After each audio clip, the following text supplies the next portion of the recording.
What's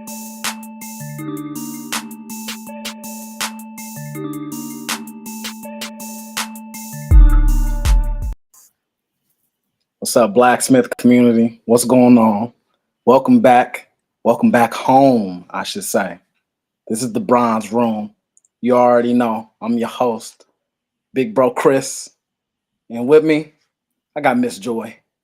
Hey, what's up? Hey, and we got Pac. What up, Pac? Hey, Pac is in the building. I love Pac it. is in the building. LJeezy, where you at? LJeezy. What up, what up, what up? We made it another week. So good to be back, man. How y'all feeling? Hey, Oh, yeah. we in the building. We here. Blacksmiths, we are so glad to be with you one more time. You know, we're glad that we made it this far. We're glad that you've made it this far. Right. So let's count on doing it again and again and again. Hey, speak it in, okay? Yeah. How's everybody's weekends? How y'all enjoy yourselves? It came by quick. I'm gonna keep it real for the last week. You said that shit was a snap, huh? Yeah. I can't believe it's already today. But I'm glad I made it through. Right, all right. I feel that. That was a testimony. Well, yeah. Let's get right into the on this day today segment. On this day to Disney, y'all. Today. We had quite a few. Today, in 1993, we laid to rest an ancestor. He was renowned all around the world for playing tennis. He was a brother, a bronze man, and he was dominating in the year of 1968. He was the first black man, first bronze man on September 9th in 1968 to win the U.S. Open. And was Arthur Ashe. And he would go on to inspire many, many, many people that would come after him. Particularly, I would think the Williams sisters. You know, that he had to have some part in their inspiration. But yeah, he unfortunately died in '93 to what a lot of people speculate was HIV. He did contract HIV earlier, and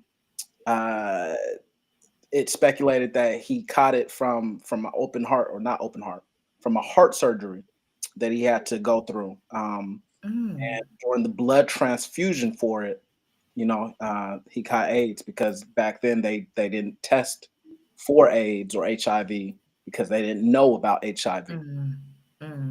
So because he, you know, had to endure that, he spent the rest of his life up until he died educating people about HIV, what it is, how it's contracted, how it's passed along, how it's spread, etc.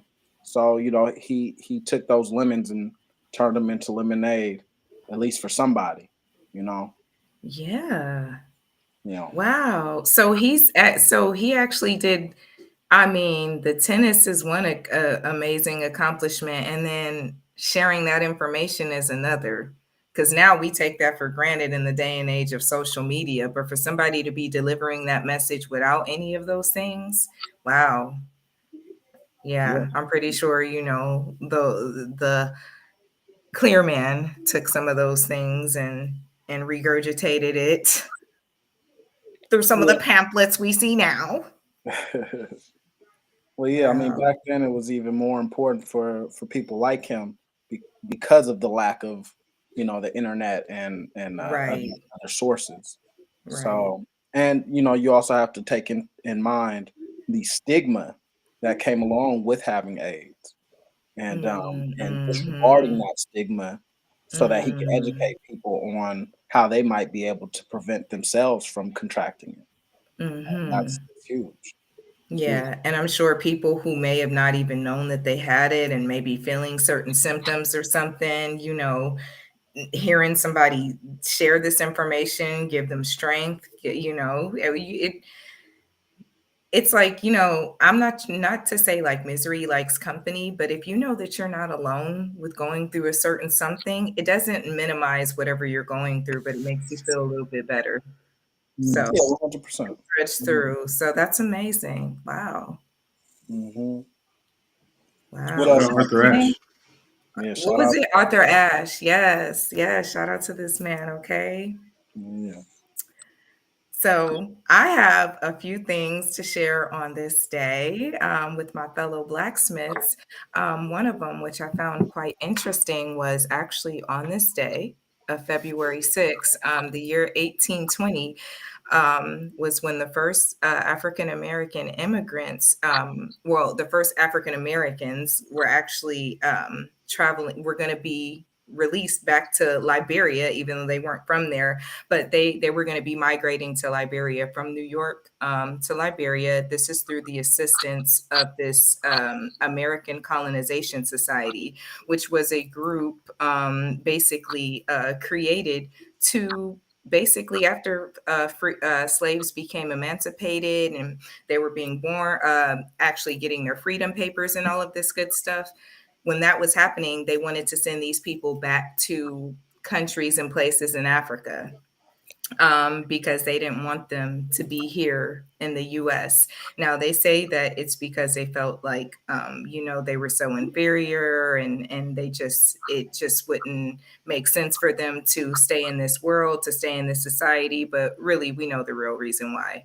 But yeah, this was a group that assisted with migrating. How many was it? It was a few thousand African Americans out of millions that migrated to what is now known as Liberia. And this was between 1821 and 1847, y'all. That's a cool minute that happened. How come this shit ain't in the textbooks? I mean, I remember learning about that very briefly You back did, in you know back what? Leave it in, to you. but it was it was many saw it as a failed project. Um, Really? yeah, because as we were talking about earlier, um, slaves didn't feel um, that that was their home. They, if you had been born here, had children here, had Right. grandchildren here, you're now connected to this land of America. You no longer, in many respects, associate yourself with Africa. You don't speak the language. You don't you don't share the customs over there. You are an American. Right. You're just as much of an American as this white man who's trying to ship you back to Africa. So Right. the Or even ship you there, because what if your ancestors wasn't even from there? I mean, okay, we know yeah, that's our origin, but yeah, exactly. So the Back to Africa movement, as far as I know, had a lot of issues. Marcus mm, Garvey was a big proponent of it. That was his main mm, thing, was the Back to Africa movement, which mm, has its strengths. mhm. It has its it has its strengths in the argument, but there's also a lot of flaws in it as well.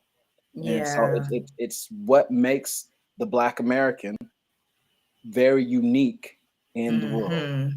We are a people without a home, so to speak. Although many would argue, myself included, that we do have a home and it's right here. So, It's like we do, but we're like the bastard children of America. I hate to say that. It's like y'all really just don't want to say that. I mean, people be like, I'm mixed. No, we're all mixed. Unless you no, seriously, with a whole bunch of shit. If you trace your DNA back, how do you get that shit in there? There was some infiltration. That's why we look different. They don't want to say all the people that they raped. Because some of us are here today because our great, great, great, great grandmother got raped. right. Well, not some of us. Shit. Why the fuck am I this color? You know Yeah, what I'm saying? Like, that shit ain't making sense. I didn't ask for this. So of course it was a failed project. And here's the thing, I can understand Marcus Garvey, like I can understand his reasoning, but them, why y'all got a whole group called American Colonization Society and you ain't even us? Why you care about where we go? Bitches? Because y'all was afraid we was gonna hunt y'all asses. You was afraid we And the was gonna white catch you in the night. tears. And the white tears. When they feel bad for us. Right. They want to Like, help us. yeah, they knew they was gonna get that backhand. Cause like I said, I'm the one that you would, send me back. Cause if you don't send me back, nigga, it's a wrap. With that said, that was on this day, y'all. So if y'all want to do a little bit more research, that's very interesting, the things that we have been through. But also on this day, 1988, some of you were probably not even cooked up in your mom's womb, but I was out. Michael Jordan, he actually, the famous Jumpman logo that we see, that happened in 1988. February 6th is when he shot and did that jump from the free throw line. Hey, and to this day, bronze people is spending their last checks on these shoes. I mean, that Jumpman is a hell of a man. Jumpman. Do y'all own any Jordans? I was just asking my brother this. My brother was like, I own one pair of Jordans. I've never owned a pair of Jordans. As it a was kid, something about the jump. I didn't was like the going jump. crazy on Jordans. I used to sell Jordans in high school. I used to be part of the forums. Nike You had Talk. the East Bay magazines. I had East Bay, absolutely. I used to be in San Francisco at the Nike Town. It was like one of the first Nike towns. I used to camp out midnight, wait in line with all the other sneakerheads. This is before sneaker culture. Like, we were creating Chris is culture. looking like he lying. I remember he had on them little Payless shoes. That's hella funny. Nah, that's hell no. I saw Chris' face. You saw Chris' face? That's sorry, y'all man's thinking. No. I'm sorry. I had all That's them the light joints, skin in man. me. I had all them joints, man. I was doing overtime on them cutting lawns trying to get some fucking shoes. I was fucking dumb. But now I don't have Jordans like that, You're right, because you got real life bills, right? We just getting the regular Nike Dunks these days, like straight up. That's it, Dunks, and that's it. I never had J's. I did want them, but I just only because everybody else did. I thought the designs were dope, but I never pictured myself as a girl wearing J's. It's for me. It just didn't fit my aesthetic. I mean, I'm a sneakerhead though. Yeah. Chris, I think the way that the stuff is now, it's like there's so many better looking shoes than just that shoe. And they always come out with the same version. I hate that. The one with the red on the side. I don't know all the names of them, but it got the little. It has different colors. Sometimes it has red and blue on the side. They retro shoes like every year, like multiple times. It's like not even cool no more. They used to be a thing. Now it's like stupid. They literally do. I've seen all my Air Max come to life. Yeah, and we fall for it every time. We keep buying them dumb shits. Why? Like I like really. Can y'all riddle me this and tell me, like, this is a real legit question, and then we can go on. But what is the obsession with Black people and J's? It's a status symbol. Yes. Still. It's a status symbol. It's like people really. It's about status. I think so. The culture of sneakers started with that shoe. So. Do you think it's because he's like this? Who else besides Kanye and him have had like a successful brand? For sneakers? Well, was Aaron One? I don't even know. Aaron One was like here and gone. Like it was. But I didn't even get a chance to buy him. I might have been a brother too. I'm not sure. N1, they had a documentary on the N1s. They was really competing with Jordans, and to the point where Nike put in the overtime to shut them down. Straight up. And Are you serious? So did 50 Cent when he came out with the G-Unit sneaker. They were really, at one point, for a small amount of time. He had a sneaker. He did. Him and Jay-Z, the S. Carter, they came out. It's like 2004 maybe. They came out with these shoes. And they were competing with Jordans because, they were popular. So anything they came out with, people was trying to tap in with. And I remember 50 Cent talking about, for a certain amount of time, the G-Unit sneaker had sold more in like a week or 2 weeks than the Jordan. But that didn't live too long, But Jordan's just been around the longest. I mean, well, they did some sneaky shit. Because 50 is a businessman. That man is, Mm-hmm. he's well versed in business. So, Mm-hmm. so maybe, well, then Jordan definitely isn't just on. I mean, well, Nike has a say. And here's the thing: So that's, Nike owns all of the Jordans, and Jordan had to make Jordan brand to own his own shit. Because at so one it's like an point, artist not having their masters. just like that. Does does he own the brand now? So Jordan Brand has their own shoes, and then they ended up signing other athletes. Like they signed Roy Jones Jr., they signed Derek Jeter, Oh, they signed Carmelo Anthony, they signed wow. other artists and Chris Paul, and then they gave them their own shoe. Oh, I Zion, remember Carmelo, and everybody was talking about shit about everybody was it. on. Yeah, and because Nike was make 75% at one point, I don't know what it is now, but at one point, 75% of all Nike's profits were Jordans. I So believe that, he and was it was their own us, brand. He was. and it was us. We were the ones. Like we are the number. They somebody said they was like, "Have y'all ever seen a Jordan commercial?" They came out with Jordan commercials back in the day, though. I mean, but the shoe is still being bought, and there's no type of. When people Mm-hmm. be like, "The new Jays came out," and whoop de whoop, I'm like, how the fuck did y'all find out? I mean, I am old now. I used to have my little East Bay magazines too, and that's how I knew Yeah. about certain shit. But interesting. So yeah. So They were like somebody the else is earliest high fashion, I would say. Like you never see, like to your point, you never see a Rolex commercial, but niggas know Rolex is that shit. right. That's cray. That's cray cray. Well, Yeah, see, this how we gotta get on our own shit. Like really, for real, for real. Like, what is it gonna take? I mean Yeezy Um, did it. he did. He did, and I feel like they was hating because people was buying them little marshmallow looking space shoes. People was fucking with them. I mean, Walmart even came out with knockoffs. Them Right. shoes do look hella comfortable, though. I ain't gonna lie. It do look like you could run. You could run like Forrest. Run, Forrest. Yeah, Run. Yeezy figured it out, man, and he don't work with Yeah, everybody. So I think he did. next to Jordan, he's probably. Yeah. I think he's actually bigger than Jordan. That's just, but maybe I'm a little biased. But I think he's bigger than Jordan because he never played no basketball. I think they put a cap on Kanye. He gets on my nerves, but they put a cap on him because that man he's really intelligent. Annoying, but Mm-hmm. yeah. Still our brother. Yeah, that is still our brethren. So y'all, that was on this day. I hope y'all got y'all goodies. I hope y'all ate good.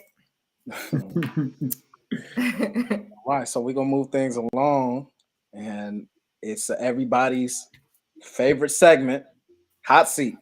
Yes, sir. Hot shit. Hot shit. That's my intro to my. Okay. Oh, it's on your boy. Let's get these hot seat segments cracking. All right. Hot seat. All right. So this right here, it says, this is from Kiki. It says, I've never heard a white man say, I don't date white women. I've never heard an Asian man say, I don't date Asian women. I've never heard an Hispanic man say, I don't date Hispanic women. But yet some brothers say proudly that they don't date sisters and then degrade us.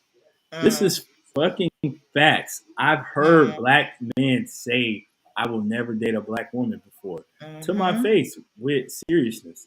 And I To would my just face. say it's disgusting, but it's also ignorance. And sometimes we hate ourselves because we were taught to hate ourselves, and that's how we act. I know it stems from deeper, but that shit do hurt. It really, really does hurt. It's like, damn. Like, really? That's how you feel? But Yeah, it's clearly a case of pervasive self hate, mhm. and it also, I would say, is associated with broken families. Yeah. I know personally that some people that have espoused these feelings come from homes where their moms weren't great at all. Oh yeah. They were bad moms. So I know Yeah. part of that is that they say that women tend to go for men that not resemble, but kind of have the same allure as their father or have the same qualities as Yeah, their father. And I'm sure for men it's the same. We go for women that have the same qualities as our mothers. very true. It only makes sense. Yeah. All right, next up. This is there's a picture of a tank. Oh, there's a picture of a tank. It says, "Can we all just note that the system did more to stop people from protesting the police murder of Tyree Nichols last night than it did to prevent a white supremacist mob from storming the U.S. Capitol." Now, this is stuff that we got to really take note on because I think we see these examples all the time where it don't match up. The way that people respond and stuff, it just don't add up. And the system's broken. You know, how many times can we say that? It's broken. I feel like it ain't broken. It's working just how they want it to work. Like It's they, really fixed. yeah, You know, Mhm. that's a Kanye line. The system's working effectively. That's right. why. Oh That was off wow, the what was that? Return to the wow, Throne album. It's Oh true. yeah. System is working just fine. right, wow. Fucked up. All right, next up on Bitches. the hot seat. So this right here is an image. We see there's some type of AI robot that is built that could go from solid form to liquid form and then back to solid form. Oh, I see why you said what you Now said. this right here is You like crazy right here, and I just gonna say this: if we could find a way to get this solution on some of our brothers in the prisons, let's get it done. seriously. Let's get Yeah, it and done. hit Alcatraz first, because did y'all ever see the Most Def do the documentary about what they do to the prisoners in there? Which is probably the reason. Alcatraz is closed. Maybe it wasn't Alcatraz. It's another one that start with an A though. It's a jail. It's Mm. a prison. That's I'm gonna find it. But yeah, we need that. Maybe We need to Rikers go on Island. ahead. Maybe Rikers. Maybe I'm gonna find out. But we need that so we can wear it as a listen. Yeah, I'm not for this at all. This needs to be outlawed. You know what I mean? Like We need it. They don't. y'all ain't never seen T2? You know how No. I mean, this is straight out the movie T2. Arnold Schwarzenegger was the old ass robot, and he was fighting this new age Oh, robot that was able to morph into different forms and all oh. types of shit. Bruh, I don't pass me with this. I don't nah. I feel you. They getting out of control. They just You trying. think the They not cops is trying to bad create now? nothing good. You think the cops is bad now? Right. Wait till they start sending these niggas after you. Right. Oh my Until you leave, you didn't even know what happened. We won't even know. Niggas just gonna end up dead. It's fucked God. up. Look, even the face on the top. He like nigga. All right, next up, what's this? Oh, this is a good one. Yeah, so this is Oh, Brothers of New Era, Detroit, pump gas, low groceries, and look over black women moving around Detroit after hours. Let's go. So, this is, it's an organization, or maybe it's not even an organization. It's not big enough to call it an organization, but maybe it is. But it's a coalition. It's a group of black mm-hmm. men who are taking ownership of their community, which is something that I've Mm-hmm. always been a proponent of like, if we have a problem with the police, then why don't we police ourselves? If we have a problem with these government officials, then why don't we be government officials over ourselves? I'm all about self determinism, self determinism, and this is a perfect example of it. Hmm. Well said. Absolutely. I love it. Yeah, I do too. It's a great example for what we need to do if we want to really get away from the system that is controlling us, and if we want to just stop all of these reckless murders and robberies and all this crime that happens in our community. I'm with it. Right. That's how we can better protect each other, have that trust. They want us to distrust each other. I don't want to do that. You know what I'm saying? Because who else can I trust? I mean, essentially, just real quick, essentially, this is exactly what the Black Panthers did back in the 60s. Mm-hmm. Mm-hmm. That's what I was thinking of. It was reminiscent of that. I love that. That's awesome. So kudos to them. We're gonna see more of that. We calling that in. All right. So Aunt Polly Jackson was an escaped slave woman who worked as an agent on the Underground Railroad, helping others escape. She was known for fighting off slave catchers with a butcher knife and a kettle of boiling water. All right, and y'all don't see Wow. the post. If you guys are listening, you guys don't see the post, but yeah, Aunt Polly, she wasn't nothing to mess with.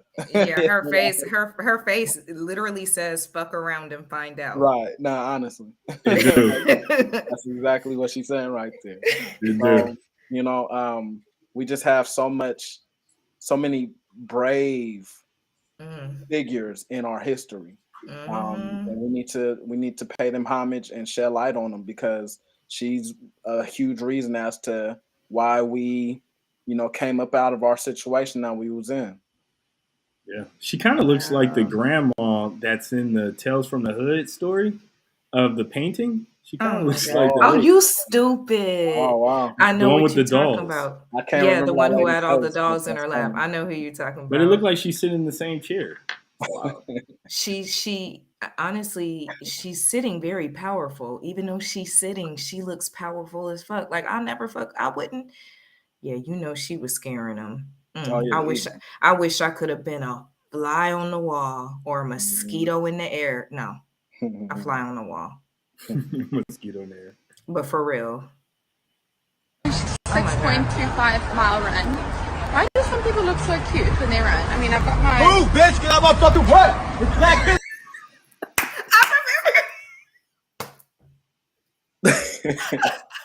So for everybody that's just listening, this was a reel on Instagram that had a white lady. She's a young white girl. I guess she had just got done running a 6.2 mile run, and she was talking to the camera. And some brother tells her to move the fuck out the way because it's Black History Month. He said, So, "No, bitch." enough said. Enough said. Like, bitch, you should have already known. You should have already known that was the prerequisite. She taking it back, hand on the chest. Yeah, I I love Yo, him can't be for mad that. at That I can't you be know mad what? at He's my a boy, hero, right? He I'm is a not mad at my hero. brother either. Until March 1st. Yeah, everybody just need to move out the way. Right. And it's the energy we need to continue You carrying know? on like a fucking month. Give it a break. We like, nah. It's real. That was I love hilarious. it though. I appreciate it. It's little things that like that bring joy to me. Mm-hmm. Straight up. I'm not against voting, but I will only vote when you give me a reason. Okay, let's take voting in America. Black people in America never get anything when they vote. So how do they motivate us to vote? I always say this. I told you I'd be scared to tell people that I don't. Because they're like, you're not really for change. No, bitch, we need to get up and get out and do something about it. When have you seen anybody do anything in our favor? Yeah, this is When? definitely something that we've talked about before on the podcast, especially last year during the election cycle.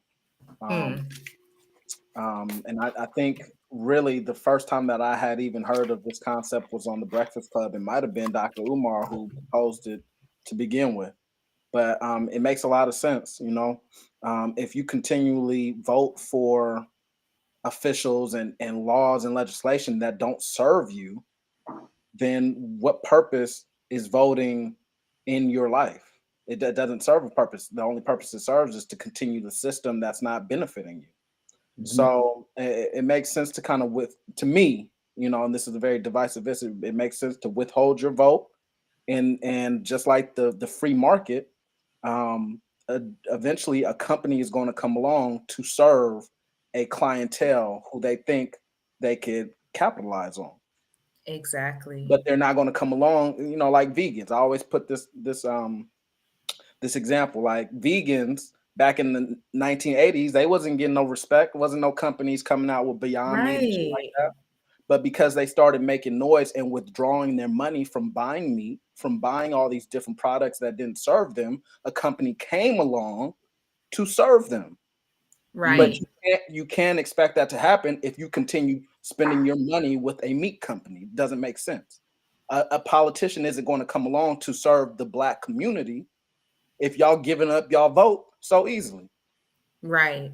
True. If you're giving up your vote based on empty promises, I could see if something happened, ain't nothing ever been beneficial to us. We literally have a history of being killed so much, especially by police, that they can literally show it on Netflix. They have several movies where now it's just a thing. The whole world knows all these things happen to us, and yet we continue to participate.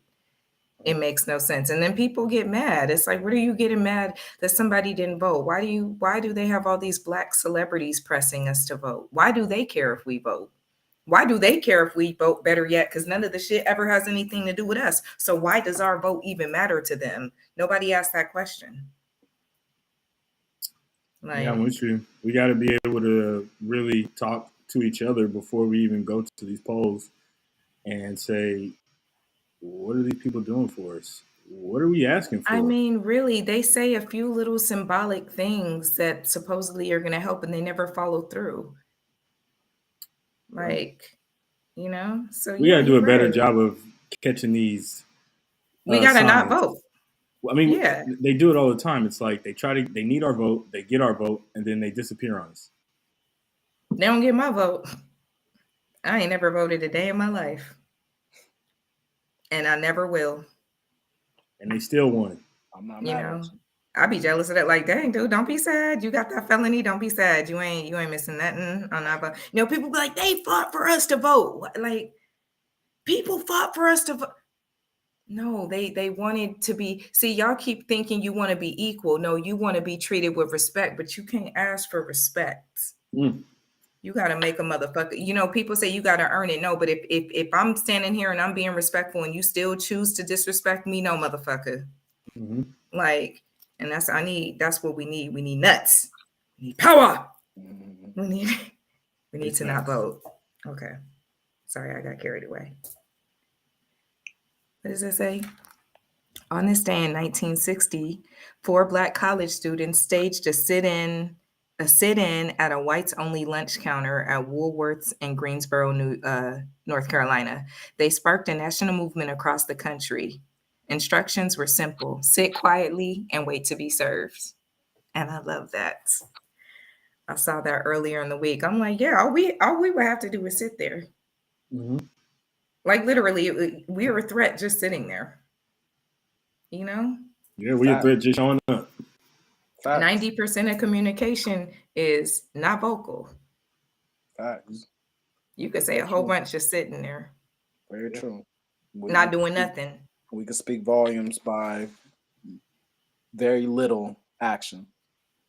Yeah, if we went to suburban Colorado and walked into Whole Foods and just literally just sat there, like 10 of us, they would be like, what's going on? Oh my God, this black man just beat the shit out of me. Like, literally, we sitting there. It would be so many fabricated, like, it would be so much threat. These are things that we need to do instead of protesting. Demonstrate in ways like this. Go to work and then just sit there. Or hell, just sit at the house. Yeah, facts. Less is more. And if you want to intimidate somebody, just stare at them. Listen, and I do a lot. That really do work. That's the. Let me tell you, that it made my little road rage scenarios a little intense. Staring like, hey, bitch. But yeah, sorry. But yeah, that's amazing. 1960, and that's when a lot of shit was going on. That's when, they hadn't been segregated that long. I mean, as you see, that was how y'all gonna have a what? How you gonna steal everything from us and then you anyway? That was a couple grandmas ago. It was. It was like one grandma ago for most. Yeah, because my mama was 1 year old when that happened. Yeah, So mine too. that was literally a granny ago. Damn, y'all. Oh God, this. So I don't think this video is gonna play, unfortunately. But this is a video that went viral uh, on Instagram where this little bratty ass kid, little 16 bitch. year old, little 16-year-old, obviously it's privilege, comes from money, was gifted a Tesla, a brand new Tesla for her sweet 16, and her mom is videotaping it, and the little girl is Flabbergasted. is like, Upset. damn, it's upset that she got a Tesla. She wanted a pink Mercedes Benz. She kept reiterating that, and she got $1,600 in cash along with the car, and she didn't appreciate that either. I forgot about that. The So money.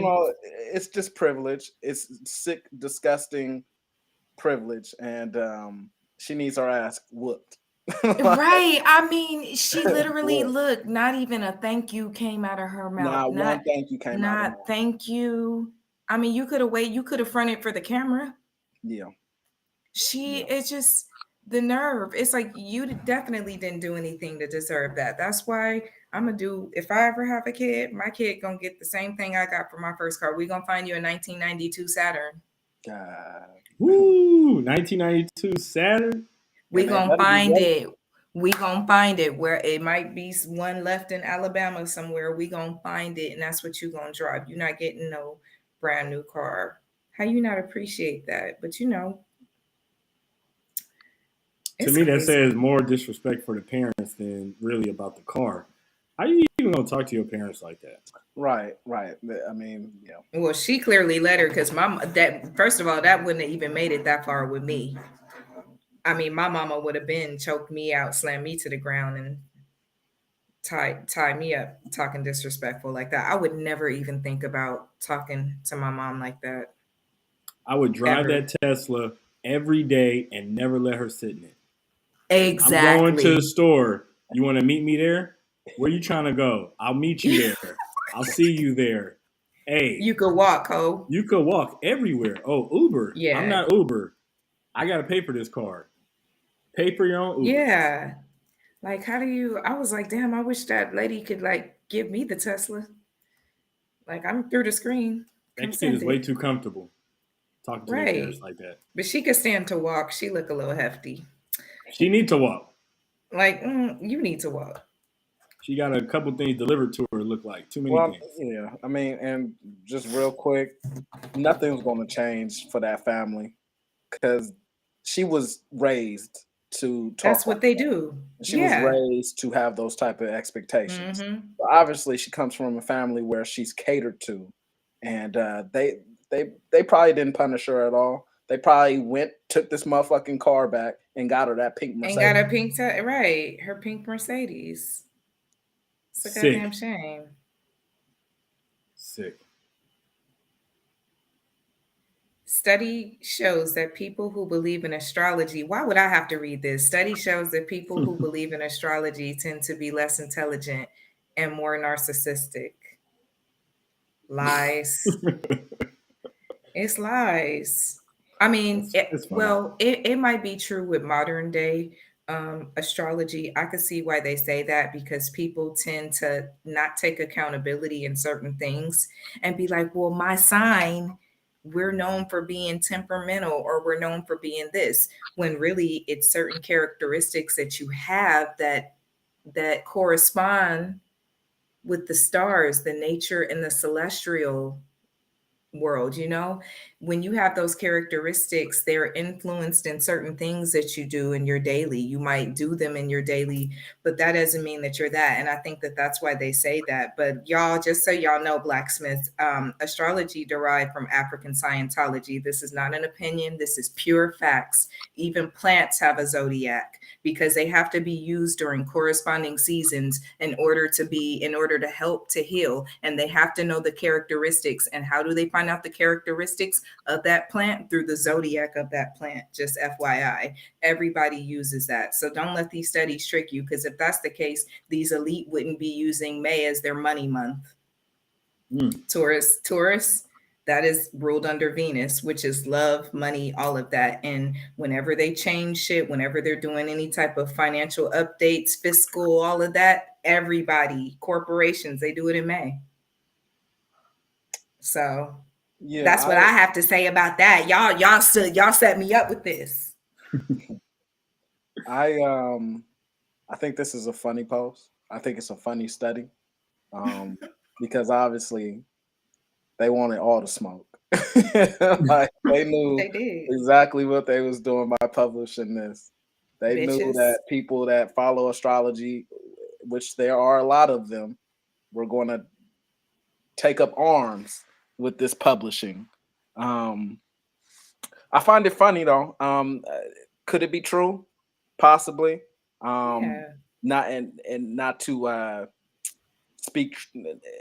I don't think that this study alludes to the science of astrology as much as it does to the people who follow astrology. Right. Who don't know the real basis of it. I think that's what it is. Exactly. Exactly. You know, So, because there are like, people who justify their actions with it. exactly. I'm a Cancer. I can cry. Exactly. Right. You know, where the narcissism comes into play, I can't speak on that. I'm trying to like make sense of it. I think where people don't take accountability is where it happens to justify it. So to just give you an example, like I'm an Aries, right? And I'm gonna be real honest with you. When I did my birth chart, y'all, I'm an Aries in 4 placements and major placements. But that used to be my justification. People be like, I had a friend that told me once before, she was like, you get so mad, you go to 10 in 0 to 60 seconds. I'm like, yeah, because I'm calm for so long. She was like, you think you're calm? I'm like, well, I'm an Aries. We're impatient. That used to be my thing. Like, I can't help it. I mean, that's my nature. And then when I did more studying, I was like, oh, you can evolve from things like this. Just because this might be somebody else might be more patient than you, or that doesn't mean that it's just a justification to disrespect somebody, or you know what I'm saying? That's not okay. It's not okay to, just because you're more hot tempered than somebody doesn't mean that you don't practice trying to cool it down. So I think that that's what it is, you know. Like they say, you know, like example, that people assume that Scorpios are freaks, you know, and or they're like, oh, they're really into sex, and it's really not that. It's that they're more emotionally attuned to sexual, and like they can understand sex on an emotional level, so they know how to hit the spots more than other people do. Hey, either way, I'm not mad at Scorpios. I'm not. Oh yeah, can y'all see that Gang, hit a gang. spot with me? You see it hit a spot in my heart? Okay. Gang. I say don't put all your faith in the stars. Put your faith in God. He made the stars. But that's what, oh my God, y'all need to study Africans. I like, that is what astrology is. They want you to think it's separate. They really want you to think that it's something Satanism, and it's not. It's really connected to God. Oh God, it's so much that the world don't know, and they just want to dilute it. They want to keep that information for themselves. That's why they put information out like this. If people really knew the truth about astrology, it's like the same thing with the history, how they lie, and it's the same shit. It literally came from African Scientology, which comes from a spiritual connection with God. It has nothing to do with the shit that they tell you about what's going to happen today. It's not daily horoscope. That's not the same as astrology. Okay, sorry, Blacksmiths. I mean, you educate That's going to be another lesson. I just have to tell people, because people will knock it off as a fallacy, you know, and not to diss religion, but people will go all in for religion. But then this really is from, like, and trust me, this shit corresponds. You don't think that the zodiac influenced the Bible or any of that? Like any religion. Like, they just not going to tell people that, though, because they don't want you to understand yourself on a deeper level. I like that. Y'all like, shut the fuck up. And I think at It's one like- point, people who understood the stars and astrology in any aspect, those were that was like it was like a damn. You had to be rich. You had to be rich to be able to tap in with the people. You know what I mean? Nah, that was all our ancestors. Why you think they had suns written on the hieroglyphics? But they communicated like literally. That's why the sun is there. The sun is consciousness, is God. That literally, I promise you, that's how the dogma that's why scientists is finding out shit that's in the stars. How did people down here know? How did our early ancient tribes know about stars up there? Without then these is facts. These is facts.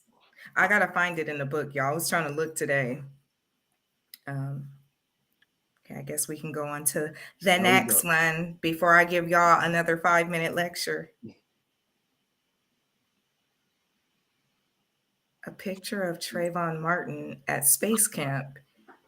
Oh my God, Chris, say this word. Posthumously. I think it's pronounced posthumous. Posthumously. He posthumously received an aviation honorary degree. Today, he would have been 28. Wow. Yeah. That the Trayvon Martin case, I believe that was like 2012, maybe something like that. So yeah, because he was 17.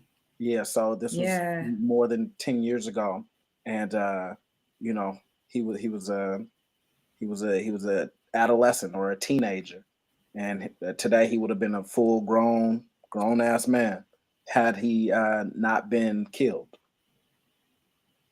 Had he not been hunted and murdered. I mean, look at that beautiful smile. Just, just so wholesome. Yeah, and who knows? The thing about this photograph is it shows him at aviation camp or whatever. And it kind of just juxtaposes, for one, the image that he was portrayed to be in the media, right? But also it kind of goes to the point that we don't know what that young man could have been today. You know what I mean? Like he could have been somebody to cure cancer. He could have been absolutely the first man on Mars or whatever. Right. You know what I mean? So it lends itself to just the potential of a young man being totally wiped out. Right. He could have sent ripples and that's the leading, our youth is like the leading edge of creativity. You know what I'm saying? So these people, like you said, who knows what he could have been and who else he could have impacted, especially in our community, that's a whole vibration. Yep. Lost. And the irony, it's not even trying to be funny, but like Chris, seeing you have your hoodie on, I remember when that first happened, me and my mom, we would not let my brother walk out with a hoodie. We were like, wear a jacket, put on something else. Or if you do, don't put your hoodie on your head. Don't do that. And look how he looks wholesome. Come on now. Yeah, he looked happy to be there. He did, it's crazy. But I'm glad that we get to remember these type of things about him, and not a narrative that they could create, that we have these images of him. Facts. Trayvon Martin lives on for sure. Yeah. Wow. Claudette Colvin refused to move to the back of the bus 9 months before Rosa Parks. The NAACP did not want her to be used to represent them because she was 15 at the time and pregnant. Wow. What? Is that the real reason?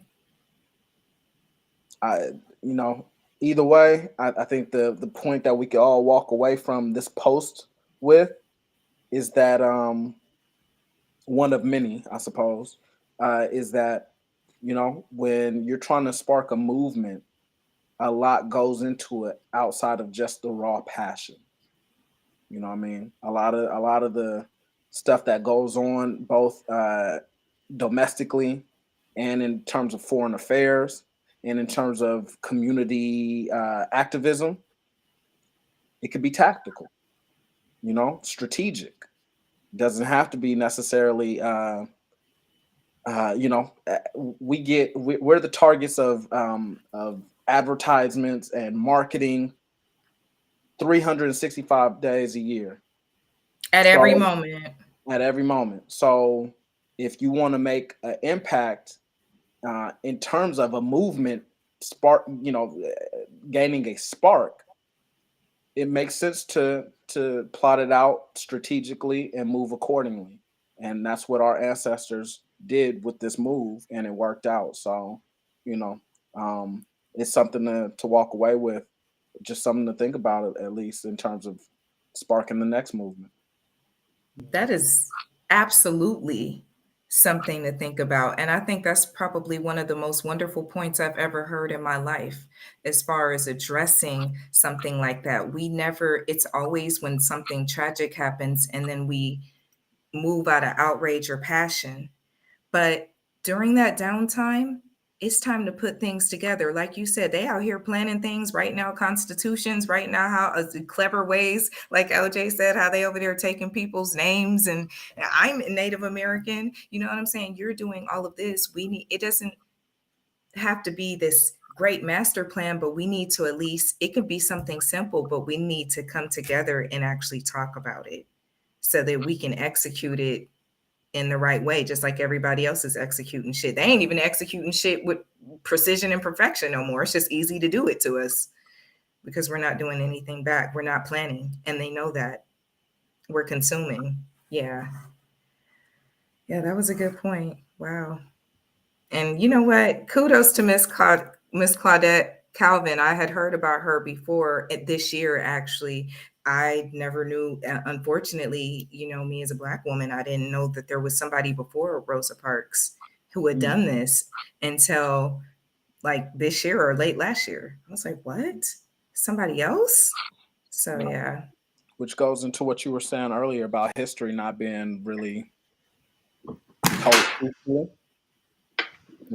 Right. A lot of history isn't being told truthfully. So, we get the watered down, abbreviated, edited version of right.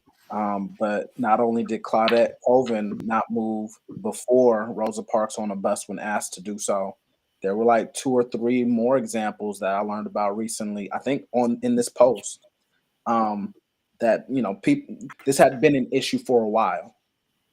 And that's what it took. That's what it took. It wasn't just one time. They was like, oh, wait, shit, they talking to each other. More and more of them is doing it. What happens if they all start, if another one does it, this can get crazy. Mm-hmm. Even though we haven't done anything crazy that we should be doing. But I agree with that. We need to pin that little part that Chris said about us being tactical. I think it all comes down to the tactics at the end of the day. That's where our success really lies. Mm-hmm. Some type of strategy, some type of outline. You do it with anything else when you want to get a job, when you're planning to go on a trip, to get your itinerary and everything together. You don't just say, I want to go on the trip. And it's just the same. Mm-hmm. So, wow. She set the standard too. All these pioneers. Mm-hmm. Risky business, and there's a lot of examples I've seen of bronze women, taking the biggest risks. And there's a lot to be said for that. Yeah. Like stabbing niggas and shit. Like, come on, that's what's up, Yeah. I would have been one of them, like, Wow. Like, yes, massa, with the knife behind my back. U.S. credit card debt reaches 930.6 billion, a new all-time high. And Damn. I'm a part of it. Shit. What's new? Yeah. You want me to pay back some college loans? Yeah. Y'all in debt. Y'all owe China. Well, yeah, exactly. The nation has a debt culture, not only from an individual perspective, but as a governmental body. We are $30 trillion in debt across the world. And your people will follow your government, However, the government operates, your people will. If your government doesn't know how to financially manage their money, your people won't. If your government is diseased with hate and white supremacy, your people are going to be. So No it's lies. a top down type of thing. Mm-hmm. Right. My mom always said shit rolls downhill. Exactly. So I mean, I guess we all gonna be in debt. Yeah. If you're not now, you will be I mean, tomorrow. what y'all expect? Y'all charging an arm and a leg just to live, but that's because they got to pay their debt stuff. Just all a joke. I mean, then we giving money to a bunch of other countries that don't have to pay us back. Right, and giving them SSI benefits. Amazing. Right. Right. So that was the hot seat, y'all. Let us know what you think about it. Let us know if you want us to talk about any specific posts that you come across during the week. You can always contact us on IG at @the_bronze room. On TikTok, you can follow us at The Bronze Room. And on YouTube, you can holler at us. It's at the Bronze Room. You can also get at us on our website, tbrpodcast.com. Yes, All you need to sir. remember is the Bronze Room, okay? We here. That's right. That's right. Thank you for that shout out, Chris. Yeah. And shout out to the people watching us live right now because we be live. Right. Okay. That's Shout right, out to that's right, that's y'all. right. Y'all blessings. That's right. That's right. That's right. So we're also going to be bringing in a new segment that's brand spanking new, hot off the presses. That's right. And that is building blocks. Building blocks.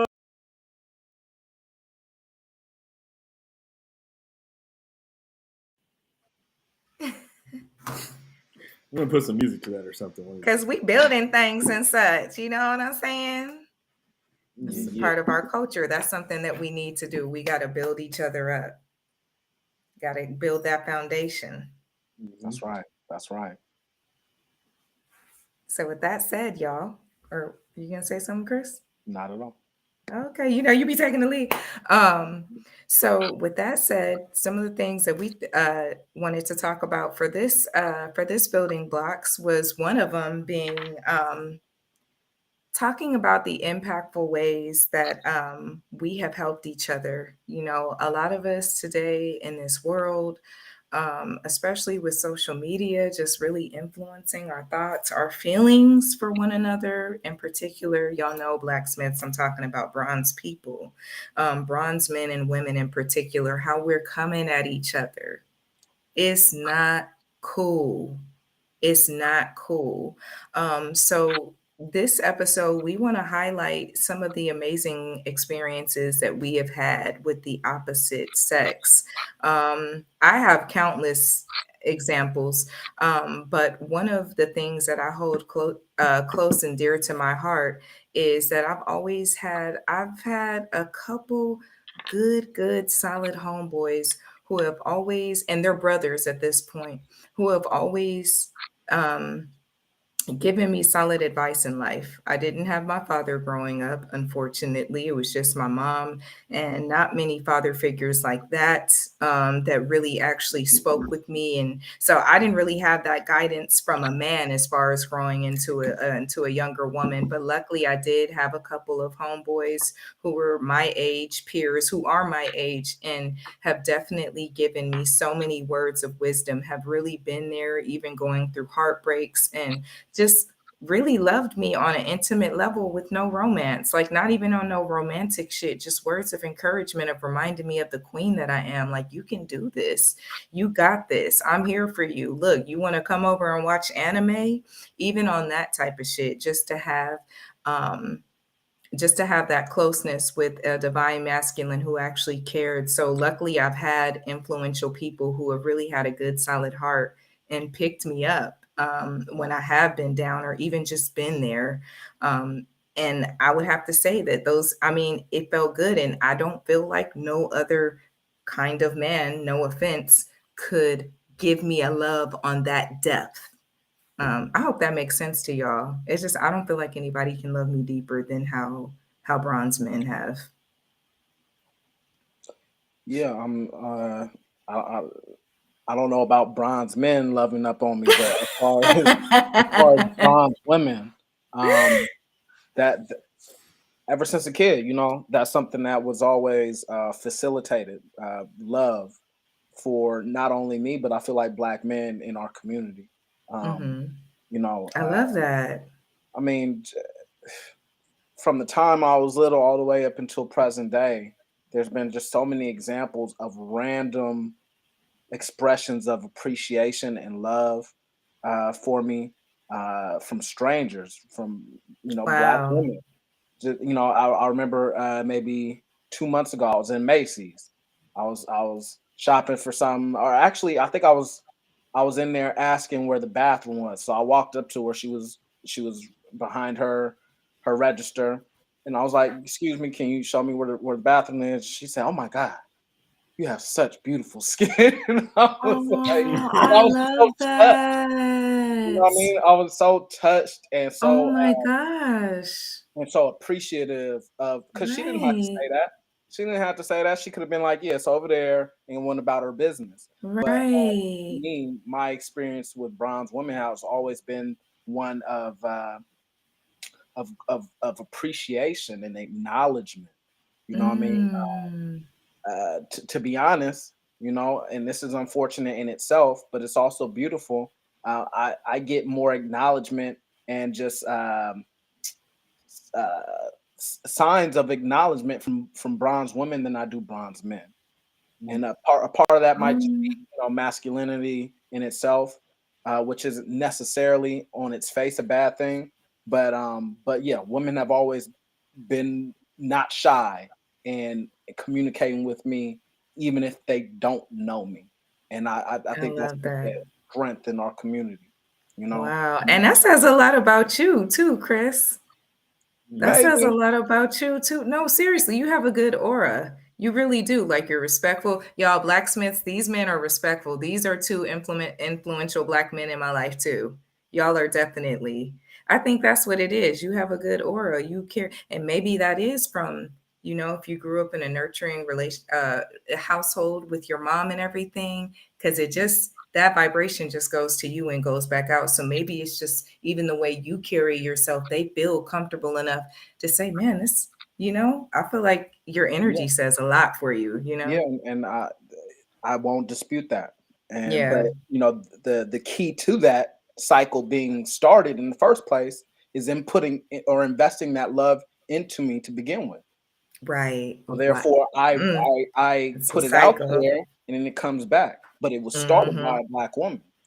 I You know what I love mean? that. So we, Yeah, we we have to pay homage to that, and we have to pay credit to that. We have to give credit to that and shed light on it. yeah. You know, I love that. I love that. blacksmiths, when you out in public, don't be afraid to tell somebody something nice about how they look, or how they smell, or it's just something complimentary. Yeah, like let's appreciate each other. Yeah, don't be afraid to smile at somebody. Right, Don't right, be so fucking hard. right. Yeah, I mean, seriously, I walk downtown LA a lot working out there, and I've seen brothers, and I'm like, hey, yo, your coat is fly. You like kinging it out here. You know what I'm saying? Just to, you know, Hmm. It you feels good to gotta get that like, type of affirmation and connection with people, and it's good.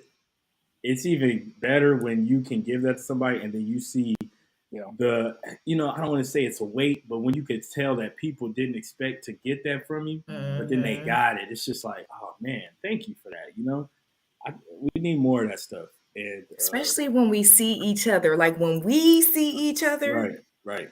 you know. And it's like I see you, I see you, and it's really a great feeling when you be in a place where it's not a lot of other bronze people, and you find some bronze people, and then Hmm. you have that moment where it's like, hey, we both here, what's up, Little head now, like, yeah, like what's up, like, oh, okay, I see you, hey, it looks like we the only one, it looks like we found each other, little jokes like that, right.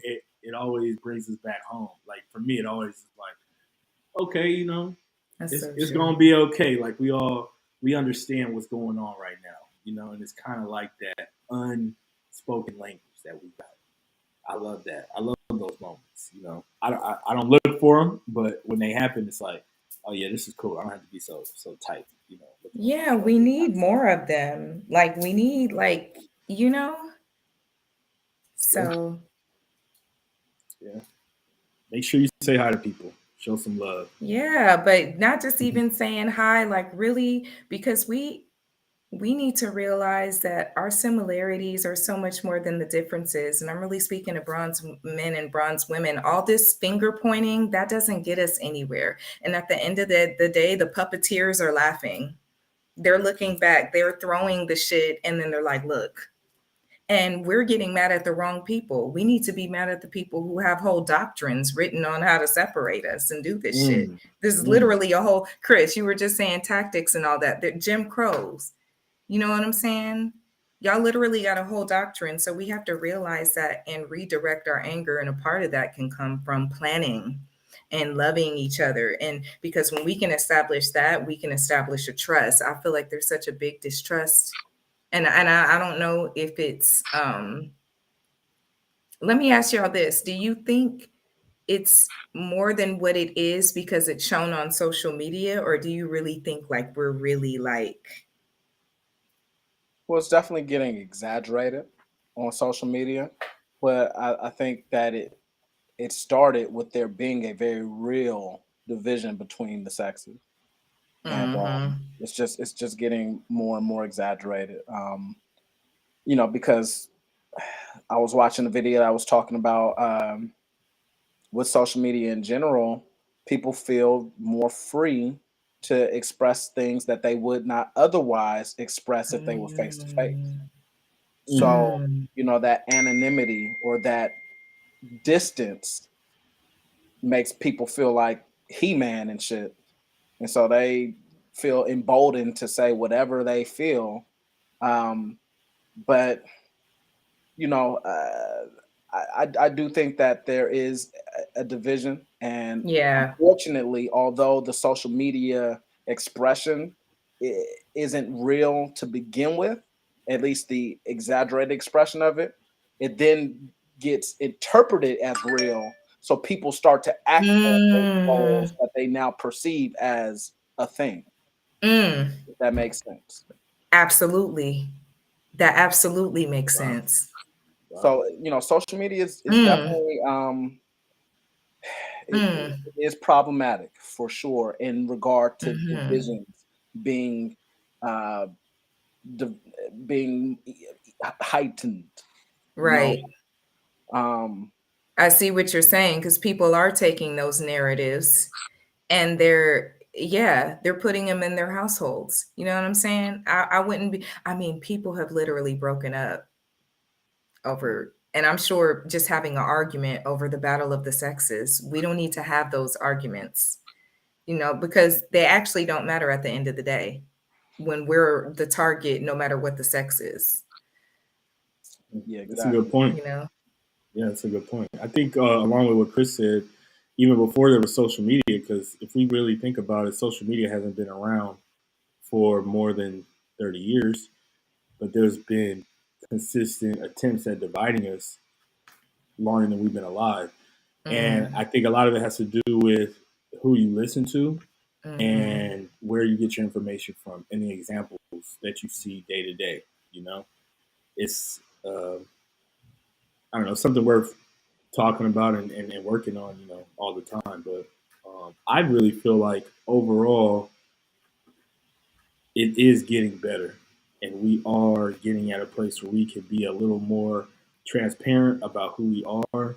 And it's okay, more so than it was when we were growing up as kids. Um, Yeah. so I'm a little more hopeful for that, in that aspect of it. But I see Yeah. what you're saying. There is something that is around that has separated us from each other, whereas we used to fight for each other. So. Yeah, like in the 90s, the neo soul and everything like that. And I'm like, yeah, brown skin, and and I'm like, it was just like, what happened to neo soul? Because I Mm-hmm. mean, how many clear people were singing neo soul? Do you know what I'm saying? So what happened to that genre? I feel think like it Where'd it still neo soul go? is exists, still but I around. Yeah, think neo soul is still around. it's Oh, still it around. is. But I'm I just think old. I just it's just not promoted like some of the other genres. Right. Oh, I see. Mhm. Okay, But I felt got like you. at one point when that song came out, and then at the same time, because who's saying that? Guaple? No. Indy Oh, Irie? in the Yeah, every, yeah, yeah. yeah. Okay, so in that time it was like Indy Irie, Guapale, Jill Music Scott, Music Store. There was artists, and the visuals. and they had such a great run, and they were influencing us. And I think that when the generation changed, like that was like our generation, right? And then at some point the generations changed, and then that wasn't what people was pushing no more. I don't know if that's not what people wanted to hear, but I don't think that's what radio programming was pushing. And Right, we only yeah. had so many outlets at one point in time, so we could only get we only got what they gave us. You know what I'm Right. saying? Just like they gave us That's gangster true. rap music, but before it was all fun party hip hop, and we used to just be more Right. conscious. We had lyrics. We was talking about, "Can I take it? Yes, you Yeah. can." It was fun. But then gangster rap took over. Fuck the police, and then we all got angry. And then Mhm. all that fun shit is like out the window. Nobody want to hear no KRS-One. Nobody care because we Right. like Now it's like police. corny. Yeah. Yeah. Then it became selling Yeah. drugs, and it's like what they pushed on us is what we adopted because that's all we had. Yeah. But now we got Very true. options. You know what I mean? But for the younger generation, I think it's tougher to be able to decide this or that because this is what's popular. So I'm gonna stick with this. That's what I think. I mean, yeah, and the bitches are saying crazy shit in their lyrics. I promise you. I listen to them, and I hear Yeah. them, and they're like, all the nigga can do for me is like like, no, you can't. Nah. Right. No, because it's so much more. We can't minimize each other to certain things. Yeah. Don't do that. Don't take away our power. Yeah. Um, And once upon so a yeah. time, not to go too deep, once upon a time, there used to be different kinds of female rap.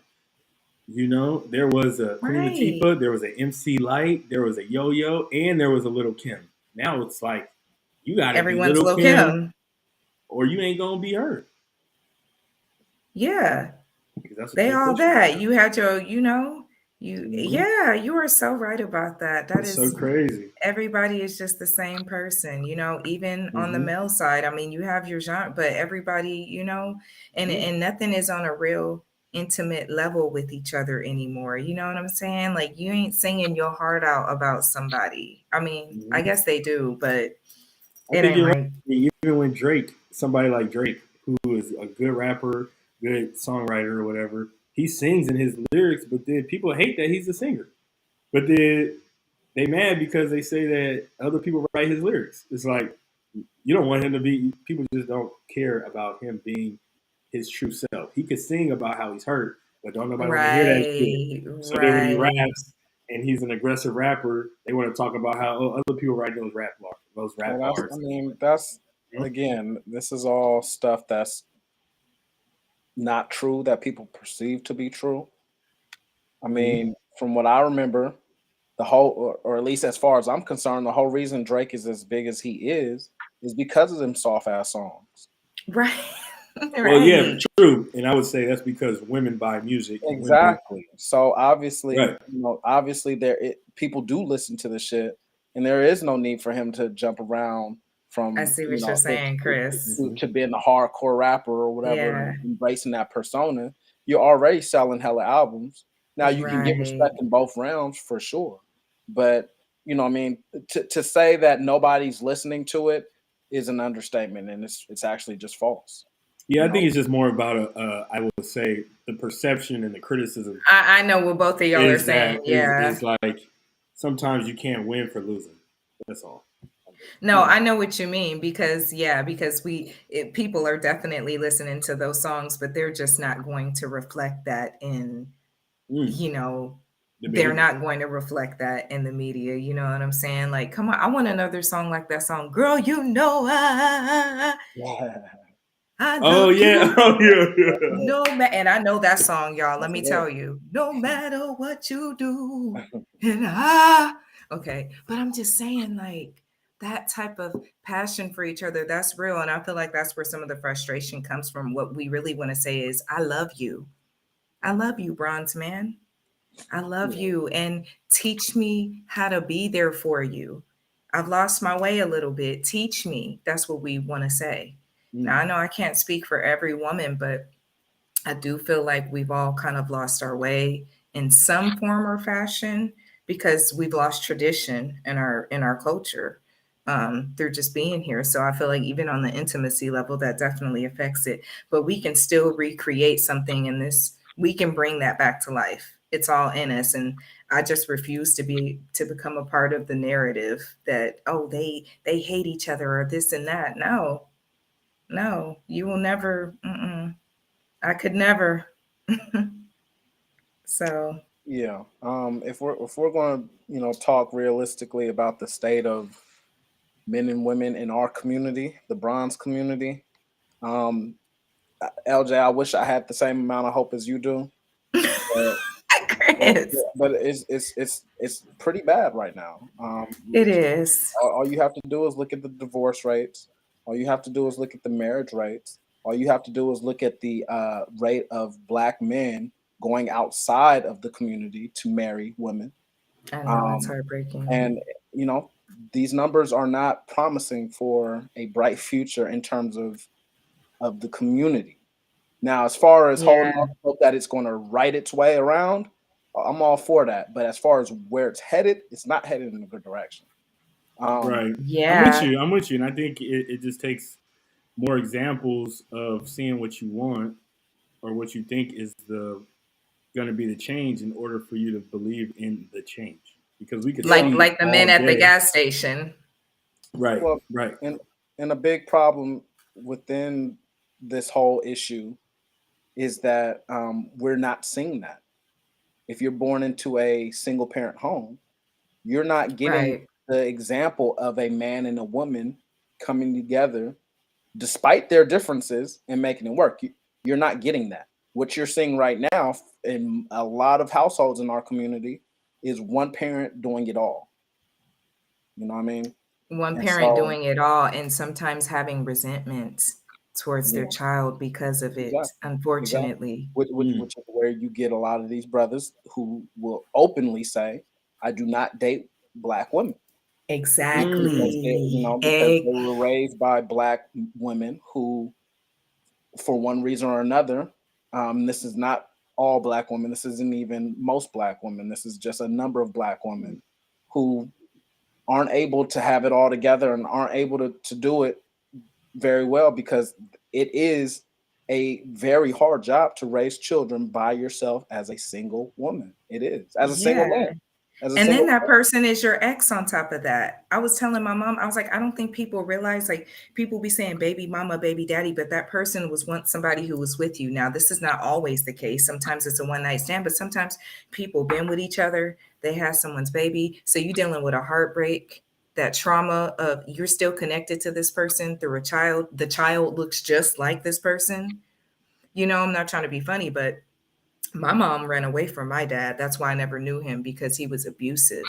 And sometimes when I would get mad at her, even when I was little, and I didn't understand it because I didn't know he was abusive until I got older and she told me, she'd be like, please don't get mad because you look just like your dad when you get mad. And it made me hate myself for a long time. Even though she was a good mom, I was ashamed to be myself. Like, I was like, damn, I gotta Wow. kind of not make a face, because she's always like, you look just like Carl, don't do that. I can't help it. I don't even know what he looks like. Wow. Wow. Yeah. Like, what do you mean? She was traumatized. That's deep. So multiply that experience times a few million. That's felt across our community. Right. So, Yeah. if we're going to be real about building these blocks, and I say this every episode, it's got to start in the home. Parents, Mm-hmm. I urge you, it's so evident, but we don't necessarily pay as much mind to it as we should. Parents, do your fucking best. Excuse my French. How Right. frustrated I am. Do your best. If you can't be together, at least have a decent relationship with each other to where you can see your children on a regular basis, because it has a huge effect for better or for worse on those children. And then Yeah. it gets multiplied and duplicated when those children are grown up. But Mm-hmm. it has to start in the home. If you are a father out there and you do not see your children on a regular basis, you need to do better. If Mm-hmm. you're a mother out there and you do not allow your children to see their father on a regular basis, you need to do better. Mm-hmm. You are setting this community up. It's bigger than just your household. You're setting this community up for failure when you do that. Exactly. Bars. This brother been Chris, boy, That's It's facts. true. he literally is hit. This is all true. And then we talked about doctrines that they have out, for the degradation and the really deletion of our people. Start with the Willie Lynch theory or the Willie Lynch manuscript or something like that. Right. Now it's speculated if it was a real document or not. Regardless, if it was real or not, the actions of it were carried out and manifested. They were. In this document, again, whether it's real or not, it said that in order to really tear these people apart, take the black man out of the equation, prop up the female, and then you Mm-hmm. will see their community dissolve because you Mm. throw things out of alignment. Mm-hmm. And right now, if we're being real, we got a lot of women who are very self-empowered, which I love. I think that's an important theme to run on. But when it takes precedence over the man's role in not only the household but in society, it's a recipe for disaster. And It if you is. have an argument against it, look at the state of our community. Yeah. That's my evidence. Now, Yeah. in 50 years, if we keep going on this road where the women are running things, we can wait it out and see how that turns out. But I don't think that's something that we should be leaning on. Yeah, we need to run things in a different way. Everybody, whether they want to admit it or not, there is just a role. It really is one. And when, like you said, it's okay to have empowerment, but when it's unnatural and it supersedes your natural instincts as a woman and how you're like really and you can tell when you're doing something that's not even in your nature. You know what I'm saying? How these women, I act like these niggas and you still getting your heart broke deep down inside. You still crying. Don't try to front because men think differently. It's not even coming from a cold place. You just think you know that. You're not getting it, you know? So it's like, even then, it's just, I mean, I'm not trying to be funny, but it's just like a trans person acting like a man or a woman. Like, it's the same thing as being a trans person. Just It's Well, not who you really are. and the thing yeah. is, sure, you can jump into these different roles. You can. When you have to, we've had Yeah. to. And But which is that's a part of our story. right. Women had to do that when there was no other option. But unnecessarily, it's taking place right now, which is the issue. Yeah. Unnecessarily. All the Yeah. women who independent. Okay, you can be independent, but that shouldn't be the goal. Why would you Right. want to be independent in this world raising kids? That's a And yeah, two-person job. and then what? And then what? You're independent. And then what? Like, I'm tired of being independent. Shit. I've been praying on it's my not the natural millionaire. state of human beings to be. Right. It's not the natural state of women or men to be independent of each other. It But period. right now, that is the main thing that's being pushed in the media, particularly towards our people. It is. You It don't is. hear white women going around saying, "I'm a strong, independent white woman." You don't hear that from Latinas. You don't hear that from Asians. You only hear that from Right. Black women. Strong, Right. independent Black women. That's good for you. But if we gonna come up, we need to come up together. We do. We do. And the strength is still different. It's still a different kind of strength because in certain situations when women panic and men don't. You know what I'm saying? And so it's like even if you did have the strength to handle that situation, a man is still going to go about it in a completely different way. Really. The mindset is completely different. Um, that's very true. We saw that post earlier that says you never hear other men say that they don't date, but you don't never hear other women say that either, that they're independent and that they're, you know, Very true. so Very true. it's definitely been something that's been pushed on. And like you said, the media and the rappers and the women, the bitches singing that and they wifed up. You Well, know what yeah, I'm I mean, that's saying? something that you've talked about before, where it's a okey doke. They talk Yeah, about being independent in these songs, but that artist is wifed up. wifed up. Very true. Yeah. Just like Two Chains. Now I love Two Chains, but I didn't know the man was a whole family man. I mean, Whole family man. I was like, dang, I thought he was just, I thought that was Titty Boy. But he had a whole family, been married, had kids, and he's a real family man. Real Like, family man. I love Straight up. it, Which is but a you would beautiful never thing. know. But why is it uncool to promote that in your song? Right. Is it because people won't buy it? Is it because these record executives have the final say in what you put out? Is it Yes. because you're ignorant and you just don't see that what you put out is ate up?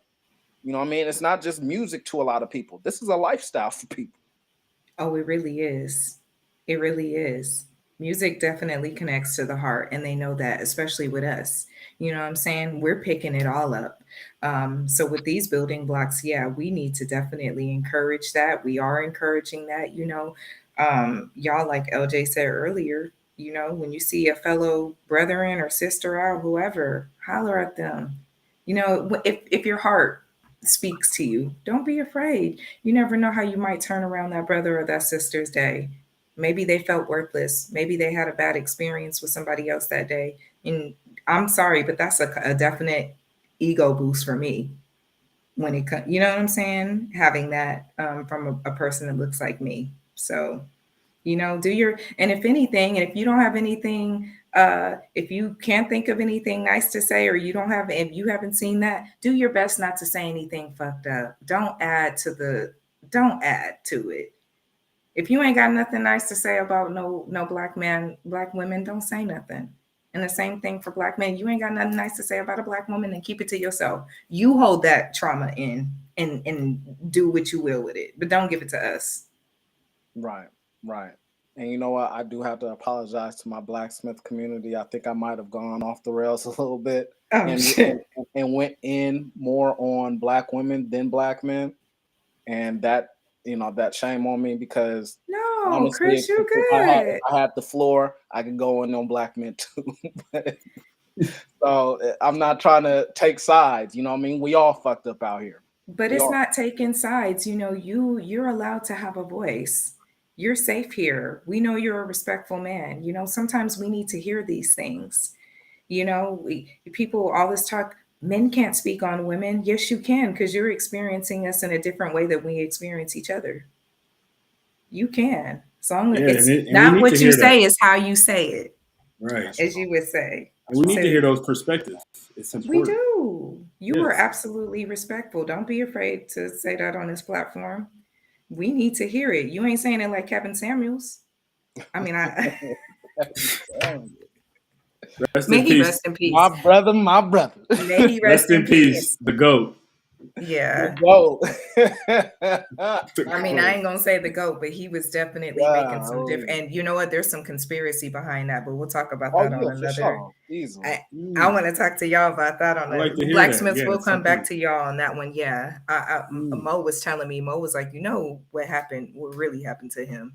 Mo was because Mo loved Kevin Samuels. He was like he was like they had to get rid of him. He Well, was like I mean, he was. And that is another piece of evidence. Why would you get rid of somebody that's doing such positive thing? Well, a lot of people deemed it as negative, but I mean, I think that there was some positivity coming through from what he was saying and what he was trying It to was. do. He opened my eyes. I hated him at first. Yeah, And some You know, people it's not- backtracked after he died and said that once they really listened to what he was saying, they Yes. watched the whole show because they used to just judge him off of a 30-second clip. Then they watched the whole episode and they backtracked how they felt.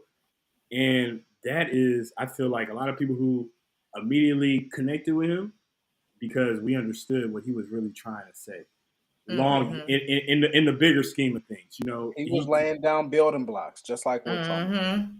And really being truthful. See, the problem is some of us really need to hear that fucking truth. And don't nobody, no, you need to hear the truth. And if you're going to hear it from somebody that look like you. He's telling you that he ain't telling you nothing that would make you hurt yourself, or he's telling you this is what it is, you know? So yeah, you know, there's they had to take him out.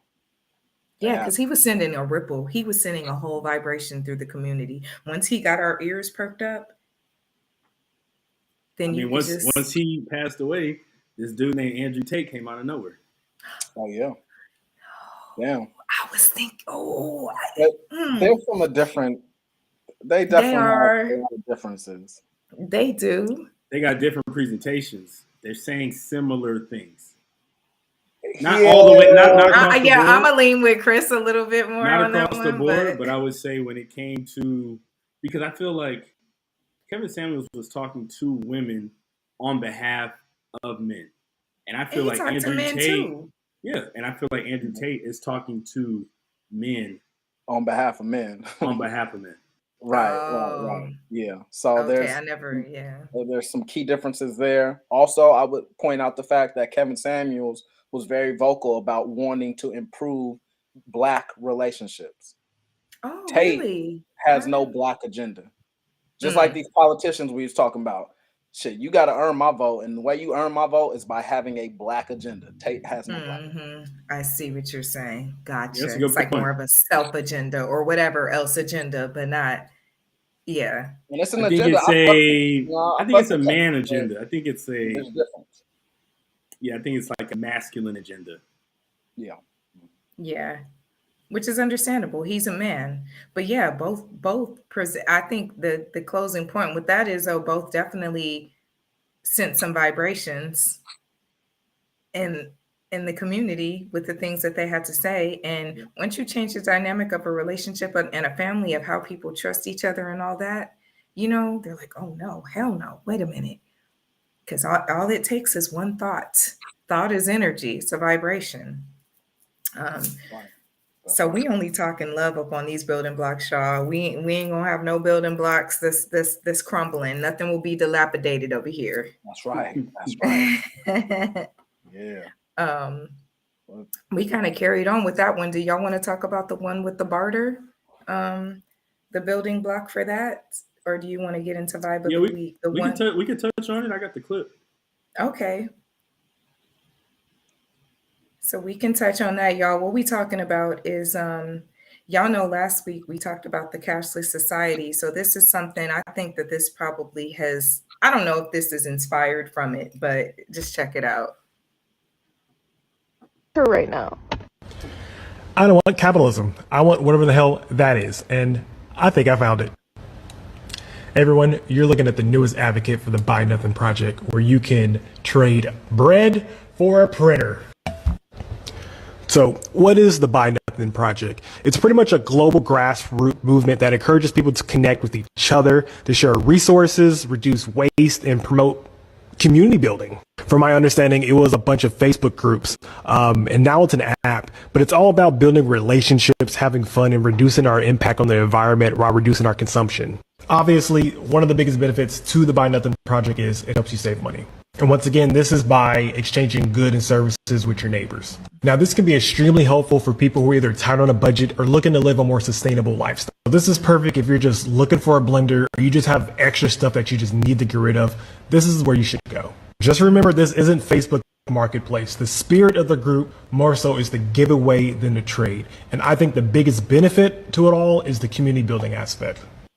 And that's by connecting with your neighbors and exchanging goods and services, you can build the relationships and foster a sense of community. And this is extremely important in today's fast-paced world where we often feel disconnected from our neighbors and even the people around us. So whether you're looking to save money, reduce waste, or build a relationship, this movement is a great way to get involved and find a positive impact in the world. So if you haven't already, I highly recommend you check it out and find a local Buy Nothing group near you. So once again, this isn't sponsored. I just like the idea. I like what they're trying to build. The app needs some work, but these are the kind of projects, these are the kind of things that we should support, we should come out for, and really encourage. So why not give it a try and see how you can make an impact, a positive impact in your life and the people around you. Jordan's trading her focaccia bread for a Jordan's trading her bread for a printer. Don't be my twin. I was really about to do. Isn't that awesome though? Yeah, I Y'all mean, got focaccia bread? I'm just playing. I fuck with focaccia. I ain't never had it, but it looked good. I was like, damn, that bitch made that shit in It do Italy. look good. Do yourself a favor. Focaccia bread is smacking. Okay, don't be having me rolling up on the next podcast, literally rolling. Yeah, I love this this option, this app, this source, this resource. This is what we talk about every episode. We talk about withdrawing ourselves from the system that is oppressing us.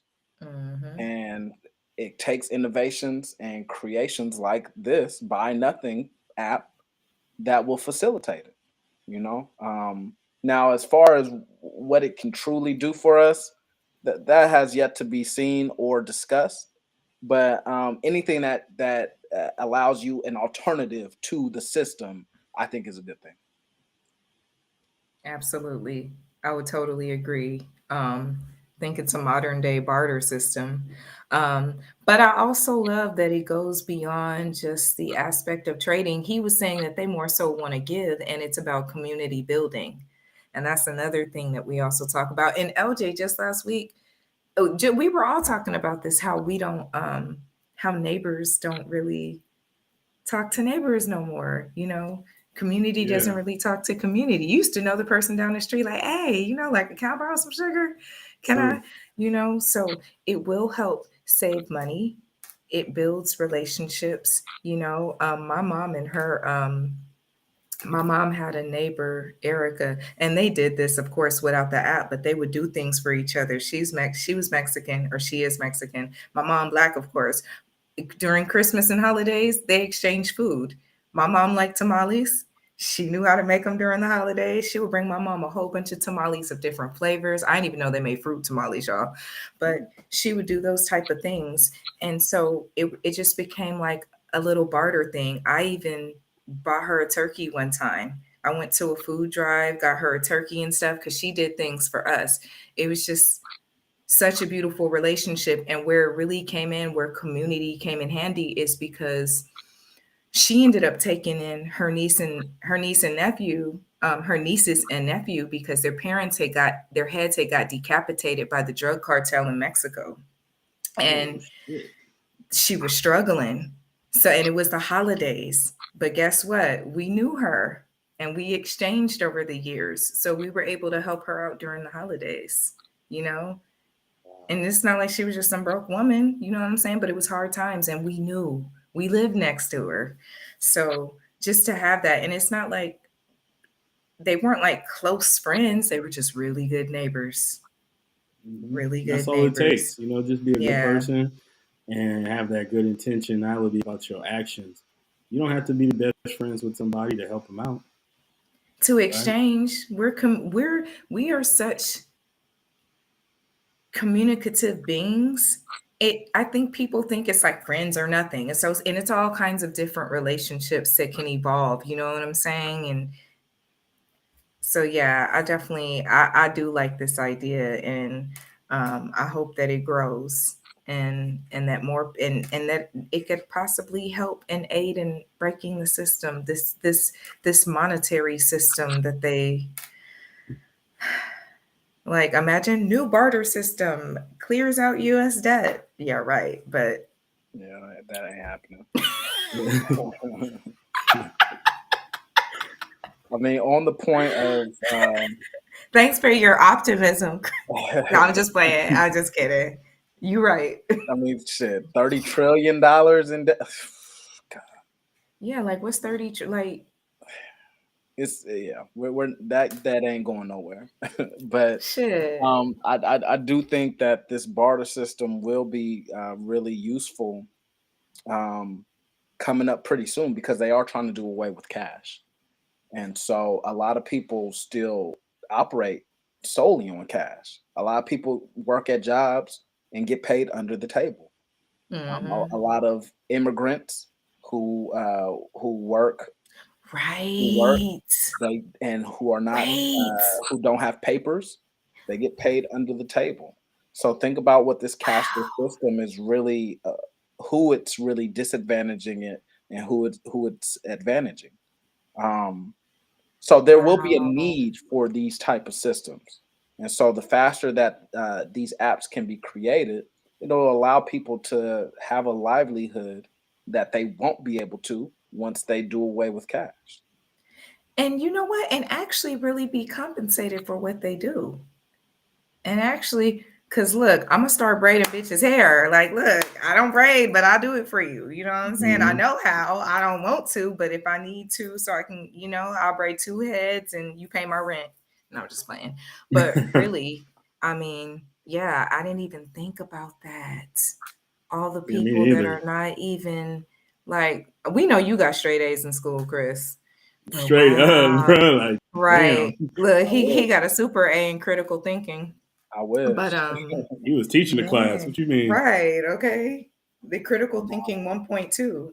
Nah, Um, Miss Champa has something else to say about that. Champa. Yeah, she wasn't oh, fucking with Mr. me. Really? No, not at all. But Is that that true? a lot of that was my fault, to be honest. Really? I can't wait. This is where the Gemini part come in. Because I I'm trying to was picture a teacher not liking you. I was I was a young man, and I was Uh, LJ, you tell me about it later. Hey, I didn't. I never. You tell me Honestly, how he violated Miss Chopper. honestly, man, I only heard that lady name, Miss Champa. I never had her as a teacher, but yeah, nah, Miss she Champa, if you listening, come address this. How was Chris acting up in Miss class? Champa, I love you. she was challenging them. She was challenging them Oh yeah, students, obviously. Miss Champa didn't play. She didn't play. Oh, okay. Okay. So she helped contribute to this critical thinking.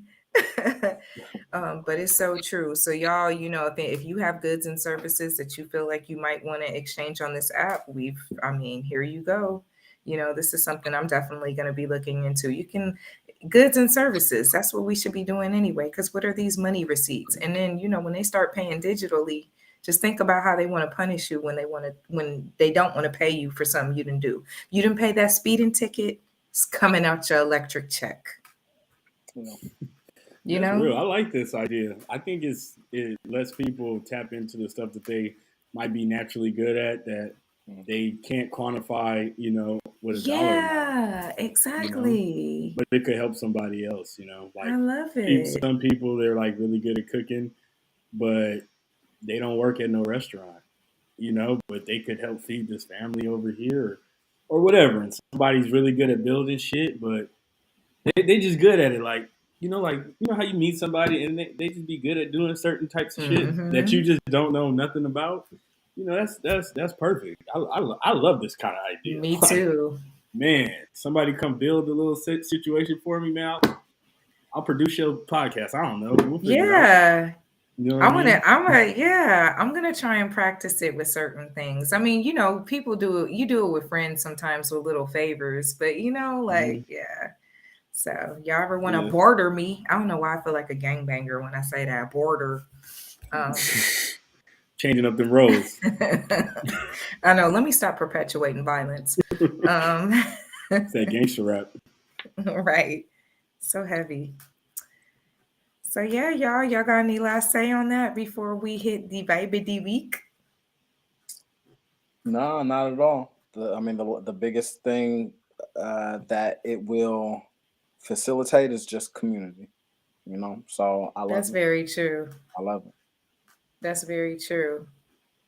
I want to make a trade, LJ. I want to trade that shirt. I've been looking at that tie-dye shirt. What would you what Oh, this service here? would you what This if I here? retwist your Let's do dreads it. Hey, that's an even trade. Let's go. half Let's of your huh? half of Half of your my. You head? want to do half my head for all of the shirt? And a pair of your J's. Hell, I'm gonna be walking around looking like a I mean, fool with no shoes on. if I do the with whole half a head, head. that's gonna be For the the whole J's head. and the shirt. For the whole Exactly. head, it's the J's and the shirt. It's like Chris, let's Man, barter. y'all niggas is teaming up, man. What the hell? I thought we Chris was for the friends, homie. hoodie. Oh, You don't want this hoodie. Trust me, you don't want this hoodie. you know what? The way you said Where's trust that me, I hoodie felt then, like I bro? read so much out of that. You know what? I believe you. He said Because trust it's me. an all white hoodie, so it's easily No, stained it has easily. no. Don't try to cover it up now. Right. Well, I'm It's saying, like, You said you got some stains on there. This is not all white in here. It is an all white hoodie. Oh, you got white stains. Wow. right, and now they crusted. No, I'm just playing. I don't. He's like, you don't want this white crusted hoodie. No, I'm just playing. So it's got a lot of white stains on it. I don't think it has history. From the Krispy Kreme donuts. No, I'm just playing. I'm just kidding. Anyway, we're gonna keep things moving along. So maybe we won't barter. No, I'm just playing. All right. So that brings us up to none other than our favorite segment of every single episode, and that is Vibe of the Week. Vibe of the Week. Now, Joy, hey, kick things off this week, huh? Or would you like me to go first? You know what? Honestly, can I just be really, really real with y'all? I know our week is normally like, encouragement. Y'all, my vibe of the week is fatigue. I was on vacation, but I did so fucking much. I mean, literally, I've been busy every single day. I'm tired. I balanced myself out as much as I could. But but you know what? I'm blessed. Not to say that, but my vibe of the week, I'm tired and I'm ready. I want to take a hot bath and I want a hot, sexy man to give me a massage with a possible happy ending. And, and then fly me out to Jamaica for like a week. And then I just really want to decompress. I guess my vibe of the week is wanting to really decompress. And hopefully by next week, that will be my new vibe of the week, that I decompress. I just did a lot, y'all. Had a lot of errands. Y'all know how it is being busy, being an adult. So yeah, that's my vibe of the week. To any blacksmiths who was tired this week, look, you wasn't alone. Joy, she was moving. Y'all might even saw me in the streets. So that's my vibe of the week. Exhaustion, tired, fatigue. Right. Okay. I like that. All right. For my own personal vibe of the week, this week, February the 6th, 2023. February. My vibe of the week is connections. We live in an American society. Oh, let me say that again. We live in an American society where the quality of individualism is pushed compared to a lot of countries around the world, particularly Asia. There is often a contrast between the collectiveness of their societies and the individualistic nature of our own. And as a result, many of us grow up not prioritizing relationships. Many of us grow up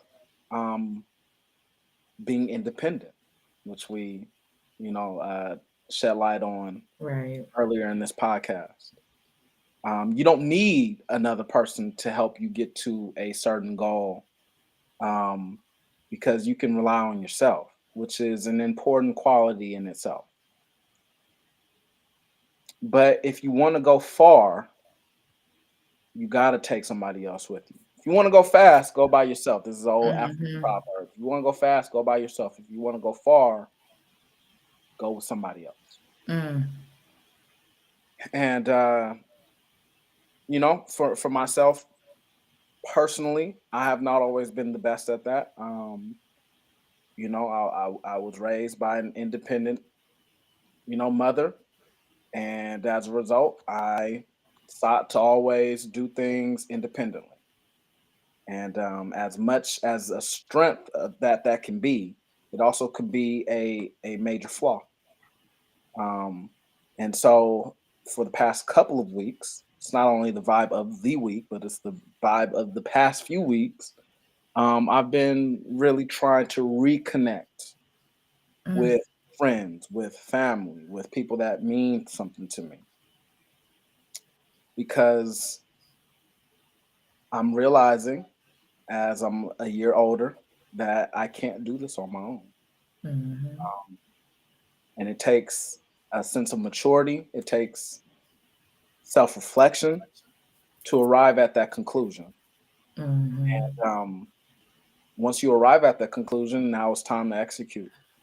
And so, yeah, I've been disregarding some things in my life to prioritize connections.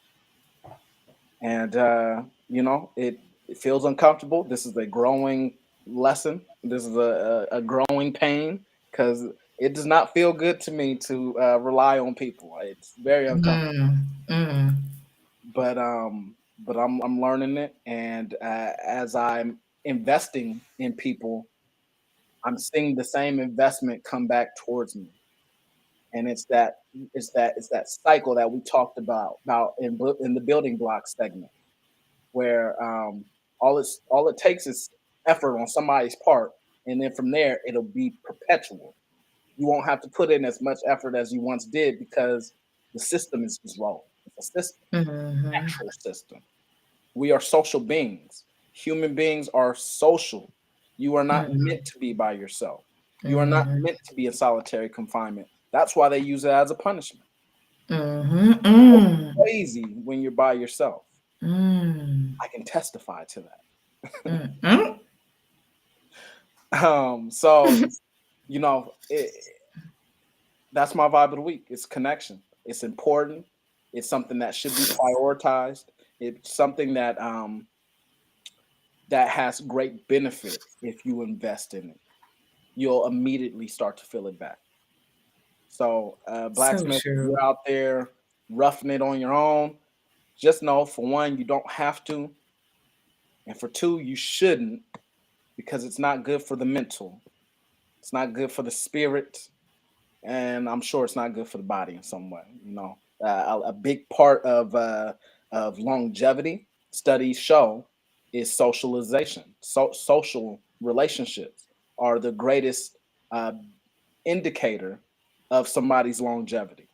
There was a famous Mm-hmm. book that came out not too long called it was called Outliers by Malcolm Gladwell, I believe, and he portrayed several examples of communities who had long lifespans.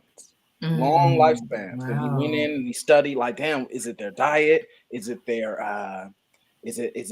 economic status? Eventually, they found out, like, no, it's because these people have such a tight community that as they get older in age, their people come around them more, and that helps them to have a reason to live. Social connections give us Mm. a reason to live. Most of the stories that you love, whether it's in a movie or a song or a television show, have to do with themes around love. Love Mm-hmm. happens between not just one person, but two people or more. That Mm-hmm. tells you all that you have to know about us as human beings. It's important to have connections. So please, blacksmiths out there, make sure that you're connecting with one another. You know, whether it's your family, friends, people that you appreciate in life, just have that connection. Please facilitate that connection and feed into it, buy into it, invest in it. It will have great benefits for you. That's the vibe of the week. Wow, I'm like blown away because that's amazing, Chris. And keep on connecting. You know how you said like, surprisingly, like I need this connection. Those people who you're connecting with need that connection from you too. Your presence matters. Even here on this podcast, I love connecting with you and LJ every single time. It makes a difference in my well-being, so connections are definitely important, and you don't have to limit to what capacity or how it is, business, friendship, lovers, relationship. Just prioritize your connections, because I used to be like that too. I'm kind of a person that could be a solo dolo type person, but it doesn't mean that you don't cherish the relationships and the connections that you have with people, and that you don't make that time, that you're be mindful with that connection. You know what I'm saying? Don't just take it for granted and just toss it. I've noticed my relationships have gotten better since I paid attention more to my connection. It's made me pay attention more to the person or the people I'm connecting with, to make sure that it's genuine. So I love that. It's so true. Like, Yeah. I don't even got shit else to say because you said it so perfectly. Like, I yeah. don't think I did all that, but Nah, you did. Y'all keep telling this man he got to call in, but he playing with me. as always, Miss Joy, I appreciate you. I keep LJeezy, telling you. we appreciate you as well, brother. Right. Where our brother at? Glad to be connected with you, man, for Yeah. going on pretty much 20 years, probably. I'm I think jealous. exactly 20 years, if I'm not mistaken. Are you Yeah. serious? Yeah. Yes. It's been a Yeah. long time, man. Long Long time. time coming. That's Yeah, it's beautiful. crazy. Yeah. I'm really blessed to be able to have both y'all, and especially the bond Yeah. me and Chris have had over the years.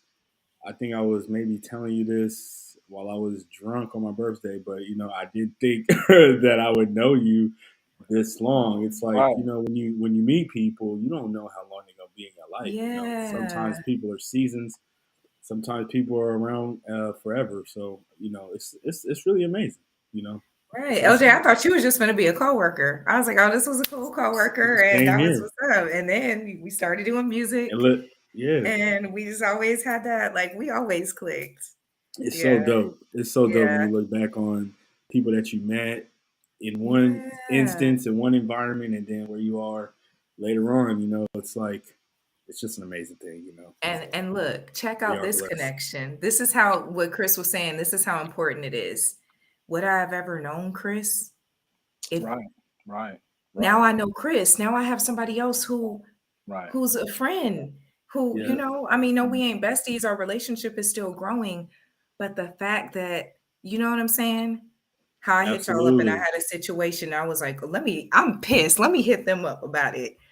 Right. I Right. felt safe enough to talk. I was like, I know who's gonna understand where I'm coming from. That's so Seriously. crazy. Yeah, that's so crazy. Yeah, Yeah. So what the difference a connections year are can make. important. Yeah. Yeah, I didn't know support the this harvest is connection. Gemini. I didn't know this Gemini. You're no, I'm just playing. Yeah, And the Man, crazy thing about it all is, who knows who we're going to meet through each other, in the future. Maybe not even the not too far off future, right. you know. So yeah, connections are just so vital. And one last thing that I'll leave you guys with that's coming to mind is that when you think about your some of your favorite memories, right? Sometimes it's going to be something like, oh, I remember when I went to Disneyland, and that's kind of the focal point is the Disneyland trip or the Vegas trip or whatever. But what would those trips or memories be without those people who were in those memories as well? Right. Exactly. You know, You didn't do it by yourself? I was just talking to somebody about traveling to Chicago, and till this day, Chicago's one of my favorite cities. And honestly, the city is dope. The city is actually really dope. But I don't think that trip would have been half as good if I wasn't with those particular people. You Mm-hmm. know, Yeah. Mm-hmm. it's all about people. People Mm-hmm. treat each other right and foster and facilitate and nurture those relationships. Yeah. Seriously. I mean, I hate to say it, but as the clear people said, all lives matter. You know what I'm saying? And no, Okay. seriously, beings matter. When you think about, how you feel about your feelings and your connection with people connecting with you, like that's what makes me think about it. I really did not care about social connections like that until I got older. And then I really realized the value of people in my life. And I feel like that's the same kind of, I'm not trying to be funny, but I feel like when you have that respect for people, you're ultimately showing that same, how people be like, God is in me, I am God. But then how can you not, you know what I'm saying, connect with people? Because that's the Hmm. same, you're the same thing, Come on. you know?